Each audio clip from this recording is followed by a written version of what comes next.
संत संगी याचा वास सर्व काळ, संत संगी याचा वास सर्व काळ, संचला सकळ मूर्तिमंत, घालूनिया काळ वघा बाहेरी, त्यासीच अंतरी वास दिला, आपुलेसे जिही नाही उरू दिले, चोजविता भले ऐशी स्थळे, घालून या काळ वघा बाहेरी, त्यासीच अंतरी वास दिला, तुका म्हणे नाही झाकत परिमळ, तुका म्हणे नाही झाकत परिमळ, चंदनाचे स्थळ चंदनाची, घालून या काळ वघा बाहेरी, त्यासीच अंतरी वास दिला, विठ्ठला विठ्ठला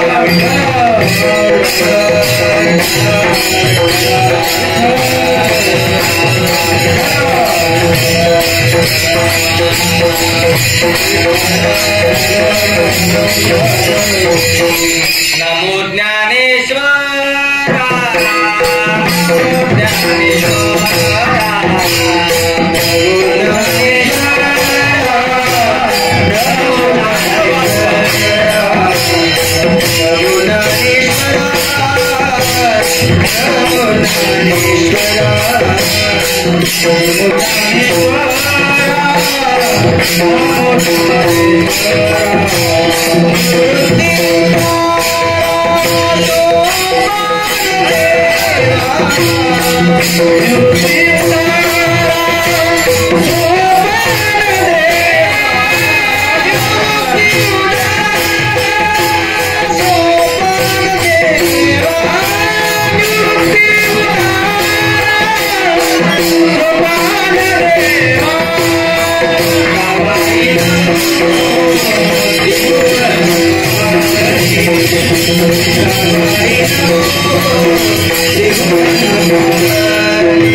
गोड तुम्हीच लावली जी झाड तरी धान्य मृती वाढ शिंपुर्णिकिजे संपाद्य ज्ञानंच विधाय भक्तिं विलोकितो येन समाधि राजः वैराग्यवन्तं सुविचारयुक्तं नमामि जोगं शिरसा गुरुं तं काषाय वस्त्रं करदण्डधारिणीं कमण्डलु पद्मकरेण शङ्खं चक्रं गदाभूषयित भूषणाढ्यं श्रीपादराजं शरणं प्रपद्ये तैसे तुमचे अवधान धाये आणि तुम्ही म्हणाही होय ऐसे वक्तृत्व कवनाहे जेणे तुम्ही रजाजयांचे किलिया स्मरण होय सकळ विद्यांचे अधिकरण तेची वंदू श्री चरण श्री गुरूंचे तेची नमस्कारुणी आता असो मंत्रहीन क्रिया नकाचर्या विचारू घ्यावी घ्यावी माझी सेवा दीन दुर्बळाची देवा जोडून अंजोळ असे दाना उता वेळ पहा पहा कृपा दृष्टी बोला उरलिया गोष्टी एका जनार्दनी चिंती दत्त पाया एका जनार्दनी चिंती दत्त पाया एका जनार्दनी चिंती दत्त पाया एका जनार्दनी चिंती दत्त पाया रूप काया झाले त्यांची रूप काया झाले त्यांची रूप काया झाले त्यांची एका जनार्दनी चिंती दत्त पाया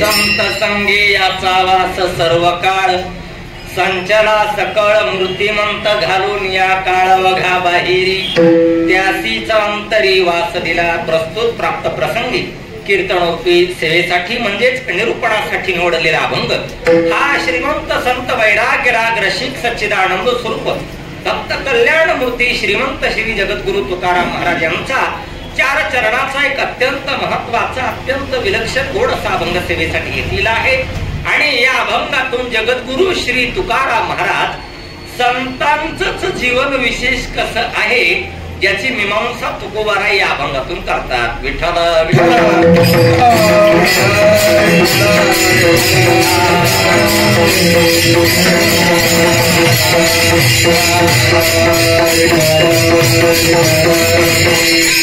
प्राप्त स्मरणीय वैकुंठवासी श्री रघुनाथ बाबा यांच्या 15व्या पुण्यतिथीच्या निमित्ताने हा उत्सव चालू आहे आणि त्याच्यातील ही आजची 6व्या क्रमांकाची कीर्तनाची सेवा कोणत्याही प्रकारचा अधिकार योग्यता अभ्यास भाषा कौशल्य स्वराचं ज्ञान तालाचं ज्ञान कोणत्याही ग्रंथाचं पांत अध्ययन नसताना सुद्धा ही आजची कीर्तनाची सेवा सर्व रघुनाथ बाबा भक्त मंडळ आणि सर्वांच्या वतीने ही कीर्तनाची सेवा माझ्या वाट्याला आलेली आहे या सेवेसाठी सर्वच संप्रदायातील ख्यातनाम गायक वादक तथा महाराज मंडळी तथा सर्व गुरुबंधू मंडळी उपस्थित आहेत त्यामध्ये ज्यांच्या प्रेरणेने हा सप्ताह चालू आहे ज्यांच्या आशीर्वादाने हा सप्ताह चालू आहे ते म्हणजे आदरणीय परमपूज्य भानुनंद बाबा आदरणीय परमपूज्य आपल्या सर्वांना आशीर्वाद देण्यासाठी जे उपस्थित आहेत ते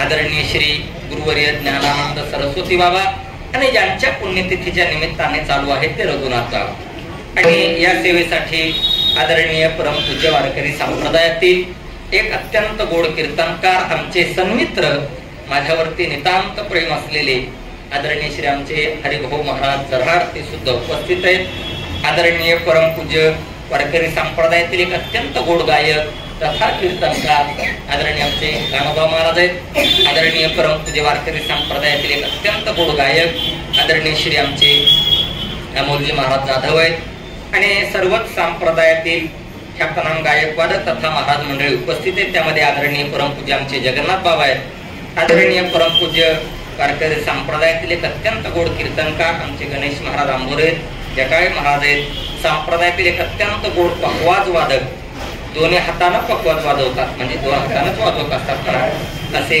आदरणीय आमचे प्रवीण महाराज थांबरे अगदी जांभया पसरे मुख देवी अवचटे पळे पियुक असा तुमचा योग विठ्ठला विठ्ठला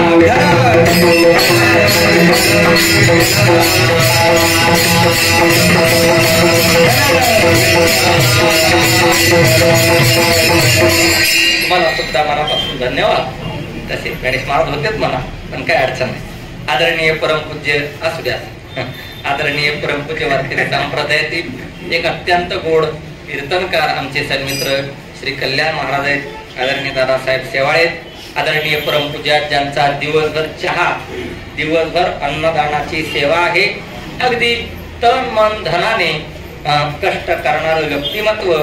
आदरणीय या संस्थांचा दिवसेंदिवस विकास व्हावा, उन्नती व्हावी, प्रगती व्हावी अशी ज्यांची खऱ्या अर्थानं वाटचाल असते असे आदरणीय श्री भागवतरावजी बांद्रे साहेब, त्यांना सुद्धा मनापासून धन्यवाद देतो.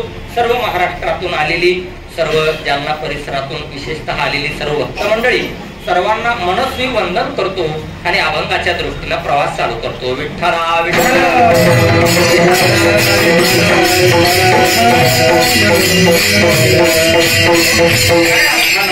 ही 15वी पुण्यतिथी होत आहे आणि त्या निमित्तानं खऱ्या अर्थानं ही चौथ्यांदा माझी होते, चौथ्यांदा का तिसऱ्यांदा कीर्तनाची सेवा आहे, चौथ्यांदा.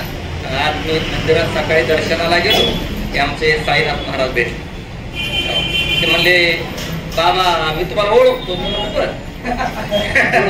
मला आश्चर्य वाटलं. मी म्हणलं बोला महाराज. ते म्हणले, मी तुमचं 3दा कीर्तन आहे. मी म्हणलं बरं. ते म्हणलं कुठं ऐकलं? आता आळंदीत रोजच कीर्तन असतात आमची. ते म्हणले, मी रघुनाथ बाबाच्या मंदिरात तुमचं 3दा कीर्तन ऐकलं. मी म्हणलं वा, तुमच्या स्मृतीला आमचा दंड होते. विठ्ठला विठ्ठला.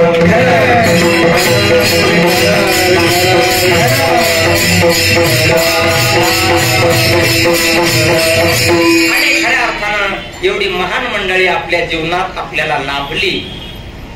खऱ्या अर्थानं आपण सर्व मंडळी धन्यवादास पात्र आहात. खऱ्या अर्थानं तुमचं दर्शन घेतलं पाहिजे. अशा मंडळींचा सहवास आपल्या जीवनाला लाभला का?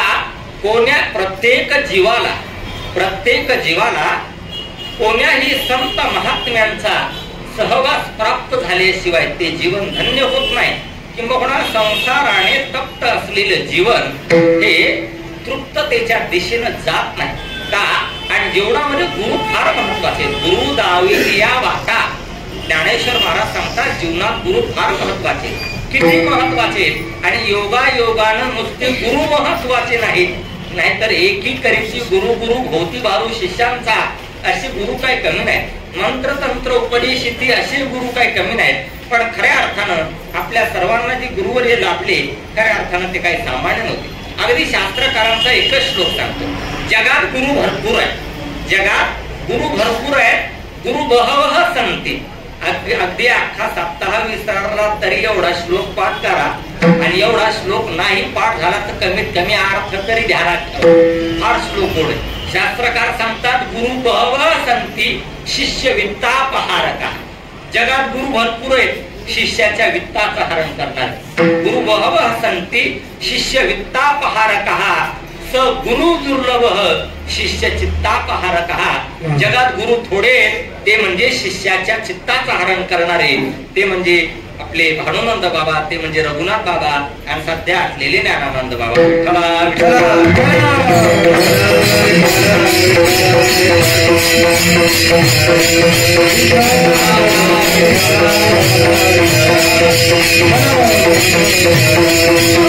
आणि खऱ्या अर्थानं ही महात्म्य मंडळी, ऋषी मंडळी. ऋषी कोणाला म्हणतात? ऋषी कोणाला म्हणतात तर जो संसाराच्या विषयाविषयी कायमचा रुसलाय त्याला ऋषी म्हणतात. शिजमेवर रुसलेला नाही, आषाढी कार्तिकी कायमचा रुसलेला असतो त्याला ऋषी म्हणतात. मुनी कोणाला म्हणतात? मुनी. मौनात मुच्यते मुनी, म्हणजे जो मननशील असतो त्याला मुनी म्हणतात. विठ्ठला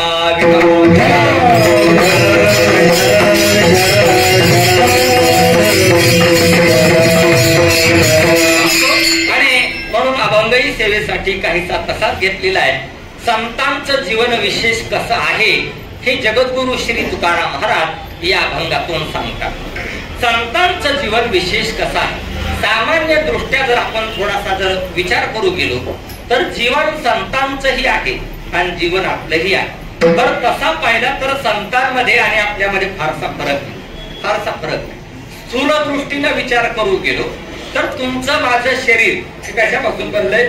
तुमचं माझं शरीर हे पंचमहाभूतांपासून बनलंय. पृथ्वी, आप, तेज, वायू या पंचमहाभूतांपासूनच संतांचंही शरीर बनलेलं आहे. आणि तुमचं माझंही शरीर कशापासून बनलेलं आहे? तुमचं माझं शरीर कशापासून बनलेलं आहे? याच पंचमहाभूतातून, याच पंचमहाभूतांपासून. पृथ्वी, आप, तेज, वायू आणि आकाश या पंचमहाभूतांपासून संतांचं शरीर बनलेलं आहे. आणि पृथ्वी, आप, तेज, वायू आणि आकाश या पंचमहाभूतांपासून संतांचंही शरीर बनलेलं आहे.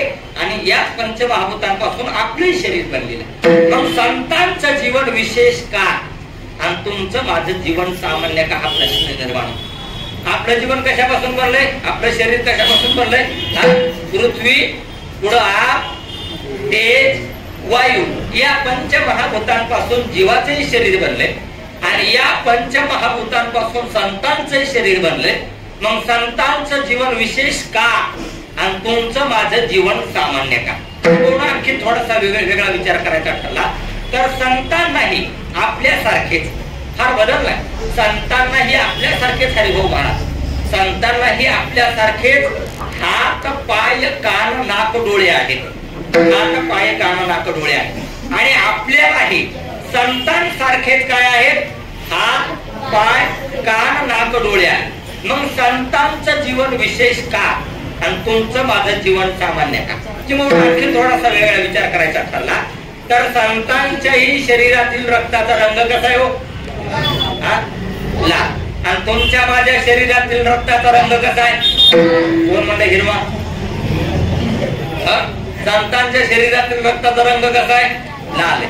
आणि तुमच्या माझ्या शरीरातील रक्ताचा रंग कसा आहे? लाल आहे. मग मला सांगा, संतांच्याही शरीरातील रक्ताचा रंग जर लालच असेल आणि तुमच्या माझ्याही शरीरातील रक्ताचा रंग जर लालच असेल तर मग संतांचं जीवन विशेष का आणि तुमचं माझं जीवन सामान्य का?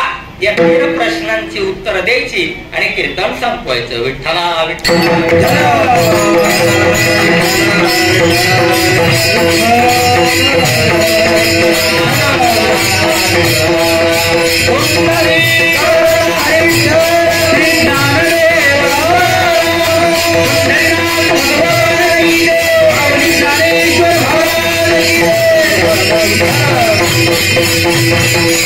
तुमचं माझं जीवन, तुमचं माझं शरीर कशापासून बनले? पंचमहाभूतांपासून. कोणती पंचमहाभूत? पृथ्वी, आप, आता जम. एक म्हणजे कोणतं भूत पहिलं? पृथ्वी, आप, तेज, वायू आणि आकाश या पंचमहाभूतांपासून संतांचं शरीर बनले. आणि याच पंचमहाभूतांपासून आपलं शरीर बनले. तेच मटेरियल वापरलेले दोन्हीकडे, काही फरक? मग मला सांगा, जर दोन्ही शरीर ही जर पंचमहाभूतांपासूनच बनली असतील तर माझा तुम्हाला प्रश्न आहे, संतांचं जीवन विशेष का आणि तुमचं माझं जीवन सामान्य का? तर मला सांगा, संतांनाही आपल्यासारखेच हात, पाय, कान, नाक, डोळे आहेत. कोणत्याही महात्म्याचा फोटो बघा, तुकोबारायांचा बघा, ज्ञानोबारायांचा बघा, जोग महाराजांचा बघा, आणखी कुणाचा आहे बघा. संतांनाही आपल्यासारखेच काय आहेत? हात आहेत, पाय आहेत, कान आहेत, नाक आहेत आणि डोळे आहेत. आपल्यालाही त्यांच्यासारखेच हात, पाय, कान, नाक आणि डोळे. मग माझा तुम्हाला प्रश्न आहे, संतांचं जीवन विशेष काय म्हणून आणि तुमचं माझं जीवन सामान्य का? आणि तिसरा विचार असा आहे, संतांच्या शरीरातील रक्ताचा रंग कसा आहे हो? कोण पारवा म्हणले इकडं? कसा आहे? लालच. तुमच्या माझ्याही शरीरातील रक्ताचा रंग कसा आहे प्रवीण महाराज? लालच आहे. मग माझा तुम्हाला प्रश्न आहे, संतांच्या शरीरातील रक्ताचा रंग जर लालच असेल आणि तुमच्या माझ्याही शरीरातील रक्ताचा रंग जर लालच असेल तर मग संतांचं जीवन विशेष का आणि तुमचं माझं जीवन सामान्य का? विठ्ठला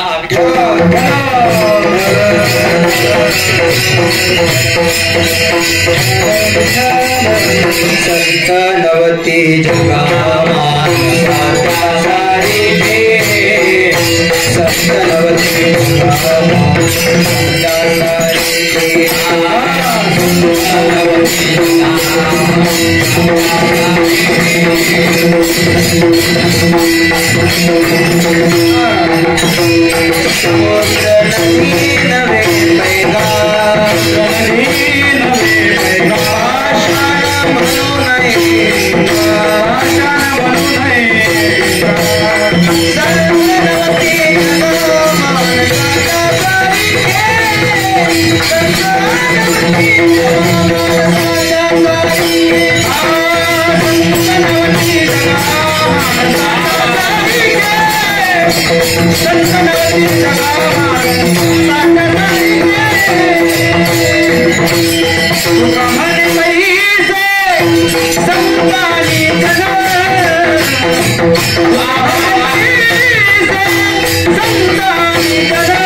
जोरात घाम पडावा असं तंतोतंत प्रमाण दिलेले. संत नव्हती जगात मानसाच्या सारिखे तुका म्हणे तैसे संताने जग कैसे संताने जग. आता सांगतो आणि तो हिशे समान भजू नये का भजू नये ते सांगतो. विठ्ठला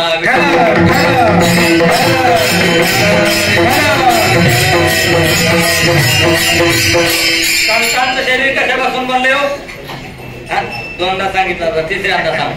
संतांचं शरीर कशापासून बनलंय? पंचमहाभूतापासून. आणि आपलं शरीर कशापासून बनलंय? पंचमहाभूतापासून. तुमचं काय अडचण नाही, कारण काय बैठक मजबूत पाहिजे. बैठक मजबूत झाली की नंतरचा विषय कळायला सोपा जातो. ते भीमसेन जोशी गायला यायचे असं म्हणतात, भीमसेन जोशी. आणि ते गायला आले की ते पेटी वाजवणाराकडे, ते तबला वाजवणाराकडे, ते काही श्रोते माणसं पुढं कोण बसलेले ते काही बघत नव्हते. आणि आले की डायरेक्ट भजन सुरू करायचं. आणि त्यांना विचारलं काय यार आप आते हो और सीधा भजन शुरू करते हो, किधर देखते नहीं तो?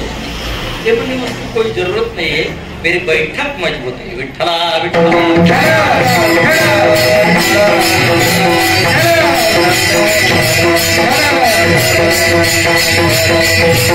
बैठक मजबूत पाहिजे. तर संतांचं शरीर कशापासून बनलंय? पंचमहाभूतांपासून. आता एवढं पाठ झालं तुमचं. तुमचं माझं शरीर कशापासून बनलंय? पंचमहाभूतांपासून.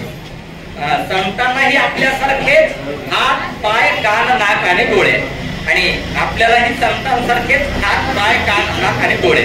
मग संतांचं जीवन विशेष का आणि तुमचं माझं जीवन सामान्य? आपल्याही शरीरातील रक्ताचा रंग कसा आहे?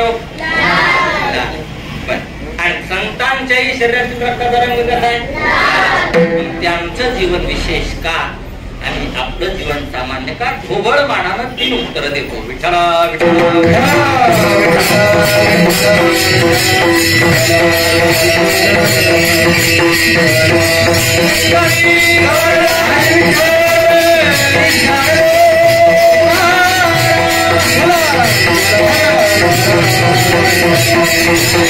विचार असा आहे, प्रकृती महत्वाची नाही, कृती महत्वाची आहे. आकार महत्वाचा नाही, आचार महत्वाचा आहे. आणि व्यक्तित्व महत्वाचं नाही, व्यक्तिमत्व महत्वाचे. विठ्ठला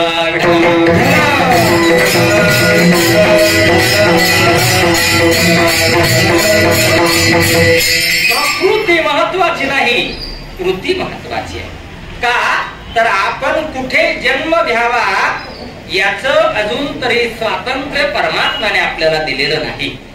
आपली आई कोण असावी हे आपल्या हातात नाही, आपले वडील कोण असावे हे आपल्या हातात नाही, आपला भाऊ कोण असावा हे आपल्या हातात नाही, आणि आपली बहीण कोण असावी हेही आपल्या हातात नाही. आपले वडील कोण असावे हे जर आपल्या हातात असतं तर प्रल्हादाने हिरण्यकश्यपूचा त्याग कधीच केला असता. जर कळालं असतं, जर आपल्या हातात असता आपली आई कोण असावी तर भरताने कैकेयीचा त्याग कधीच केला असता भरते राज्य माता निंदू केली, आमचे संत सांगतात. भरताने कैकेयीचा त्याग कधीच केला. जर आपली आई आपला भाऊ कोण असावा हे जर आपल्या हातात असतं तर विभीषणाने रावणाचा त्याग कधीच केला असता, नंतर केला, तो विषय वेगळा. पण महाराज आणि आपली बहीण कोण असावी हे जर आपल्या हातामध्ये असतं तर रावणाने सुद्धा कुणाचा शूर्पणखेचा त्याग केला. म्हणून आपली आई कोण असावी हे आपल्या हातात नाही, आपले वडील कोण असावे हे आपल्या हातात नाही, आपली बहीण कोण असावी हेही आपल्या हातात नाही, आणि आपला भाऊ कोण असावा हेही आपल्या हातात नाही. पण एक गोष्ट मात्र आपल्या हातात आहे. कारण महाराज काय, आपले मित्र कोण असावेत हे आपल्या हातात. कोणाच्या गाडीवरती डबल सीट बसायचं हे कोणाच्या हातात आहे, हे आपल्या हातात. कोण्या ठिकाणी जेवायला जायचं हे कोणाच्या हातात आहे. आता थोडस ठिकाण वेगळं असल्यामुळे शब्द नाही वापरला, मला जबरदस्त असेल तुम्ही त्याच्यातले पंडित माणसं विठाला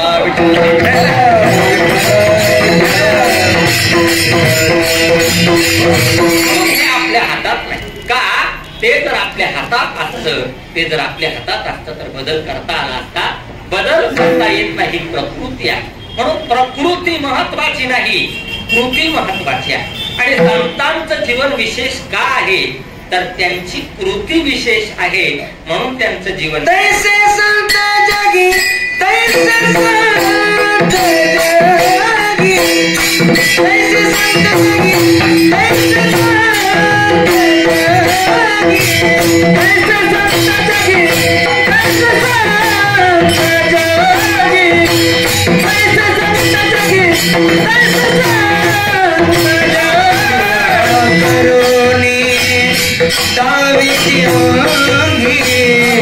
क्रिया करुणी दाविती क्रिया करुणी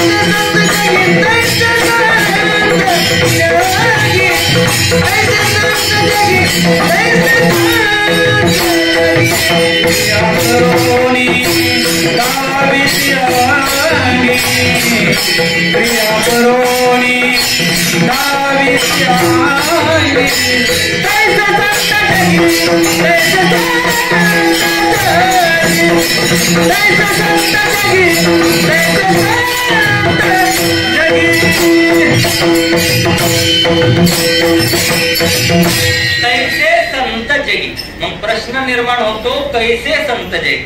तैसेने कैसेला प्रश्न विचारला की त्याचं उत्तर आईशी येतात. तैसे संत जगी, कैसे संत जगी, आईसे संत जगी. अहो तैसे म्हणजे कैसे, अर्भकाचे साठी बनते हाती धरली पाठी, तैसे संत जगी.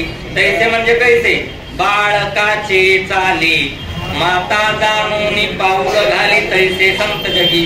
तैसे म्हणजे कैसे, तुका म्हणे नाव जनासाठी उदकी ठाव. आता इथे हा नाव शब्द फार महत्वाचा आहे. आपण एखाद्याला नाव विचारतो तोही नाव शब्द, आणि इथे वापरलेला तुकोवर आणि तोही नाव शब्द. दोन शब्दातला फरक काय, दोन शब्दातला फरक काय तर ज्या वेळेला जहाज या दृष्टीनं नाव हा शब्द वापरायचा असतो त्यावेळेला तिथे अनुस्वार द्यावा लागतो. विठ्ठला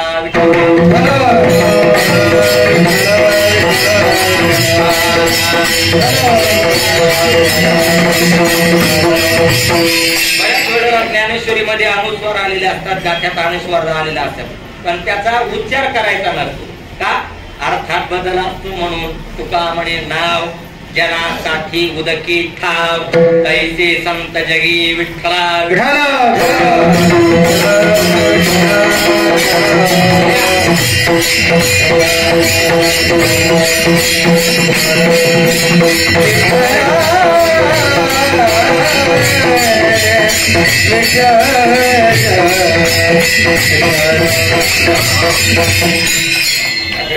सुद्धा नमस्कार. म्हणून प्रकृती महत्वाची नाही, कृती महत्वाची. संतांचं जीवन विशेष का आहे तर त्यांची कृती विशेष आहे, म्हणून त्यांचं जीवन विशेष आहे. वाचा बोलो वेद नीती करू शांती केले, करू शांती केले, करू शांती केले.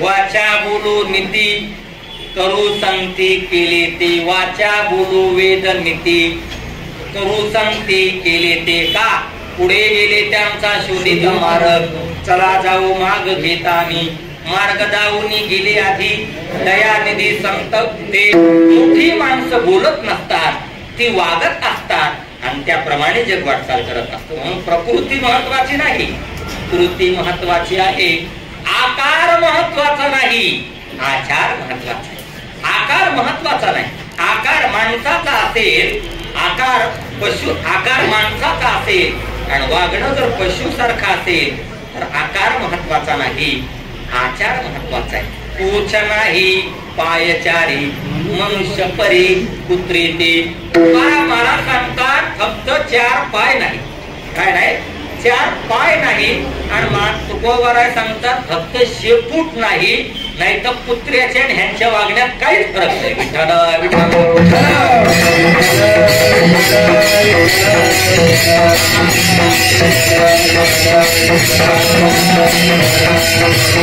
प्रमाण तुकोबारायचे पूछ नाही पाय नाही पूछ नाही पायचारी पूछ नाही 4 पाय नाही मनुष्य परी कुत्री पूछ नाही पायचारी मनुष्य परी कुत्री ती किंबहुना एकनाथ महाराज भागवतात वर्णन करतात लांडा गर्धव जाना पुच्छेविन तो पाय एकनाथ महाराज वर्णन करतात भागवतात म्हणून महाराज सांगतात की आकार महत्वाचा नाही आचार महत्वाचा आहे ज्ञानोबा सांगतात भूमीचे मार्ग सांगे कुंभाची लवलव नानाचार गौरव सुकुलीनाचे